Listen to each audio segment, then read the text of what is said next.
নমস্কার বন্ধুরা, আমি চলে এসেছি আপনাদের কাছে আবার একটা নতুন ভিডিও নিয়ে। আমি তৈরি করে দেখাবো খুব সহজ পদ্ধতিতে গাওয়া ঘি। তার জন্য লাগবে সর। এই সরটা আমার ঘরের দুধের তোলা সর। এই সরটা আমি জমিয়েছি 15 দিন ধরে।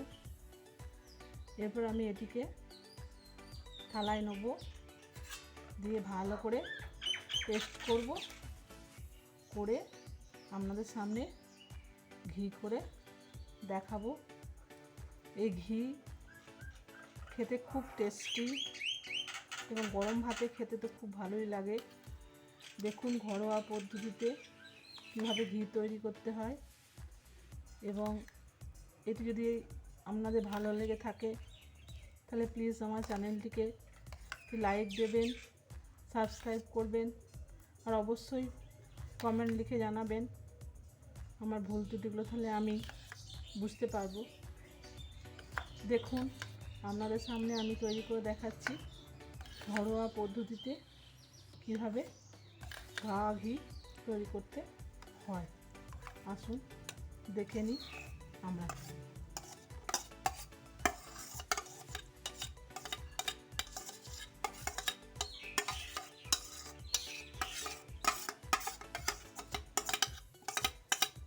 এটি আমি ভালো করে ফাটাবো।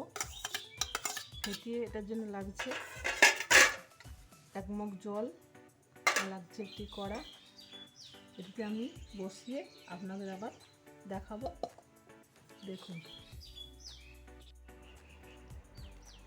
দেখুন বন্ধুরা, চামচটা রেখে দিলাম। হাত দিয়ে করতে বেশি সুবিধা, হাত দিয়ে ভালো করে মথে নিচ্ছি। দেখুন আস্তে আস্তে আস্তে আস্তে এটা ডালা পেকে যাবে।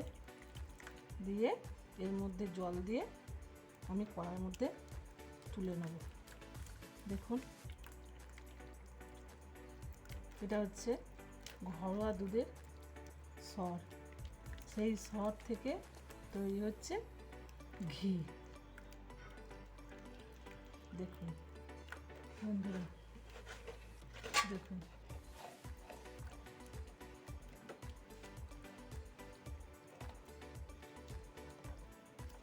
এই ঘিয়ের খুব সুন্দর গন্ধ, খুব সুন্দর গন্ধ।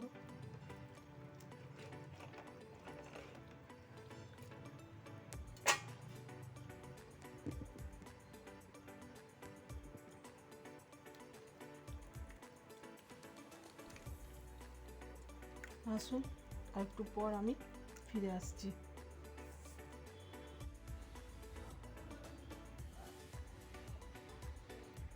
এই দেখুন বন্ধুরা, আমি কড়াতে নিয়ে নিয়েছি এটা, আর এইটা, এই জলটা, এটাকে বলে ঘোল। এটা গরমকালে নুন দিয়ে খায়, পেটটা ঠান্ডা রাখে। আর আমার সব জলটা লাগেনি, লেগেছে অল্প জল। দেখুন আসুন খানিক পর আবার এটা ফিরে আসছি। এবার গ্যাসে বসাবো।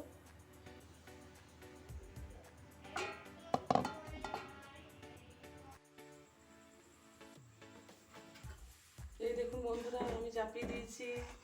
এই দেখুন আমার ঘি হয়ে আসছে। এটা সিম আছে তৈরি করতে হবে, খুব বেশি হাই ফ্লেমে দিলে হবে না। ফ্লেমটাকে লো করতে হবে, করে ঘিটাকে বানাতে হবে। আমি ঘিটা বানিয়ে আপনাদের সামনে নিয়ে আসছি, নিয়ে এসে দেখাচ্ছি। দেখুন এই দেখুন বন্ধুরা, ঘিটা আমার তৈরি হয়ে গেছে। দেখুন খুব ভালো করে জাল দিয়েছি, কড়া করেছি। কড়া না করলে কাঁচা থাকে, কাঁচা ঘি খাওয়া ঠিক নয়। এটা খুব কড়া করে জাল দিয়েছি। এটা আমি ছেঁকে নিচ্ছি। দেখুন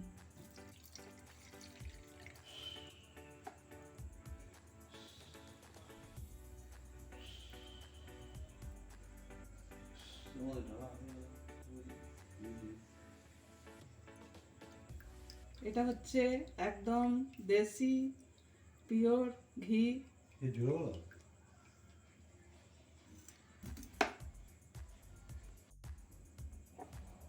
ঘিটা আমার ছাঁকা হয়ে গেল, এবার বোতলে আমি ঢালবো। দেখুন কতটা ঘি হয়েছে, আপনাদের দেখাবো ঢেলে, কত সুন্দর হয়েছে।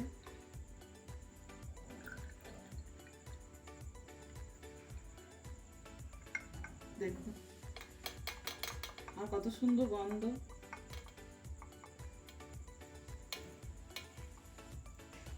দেখুন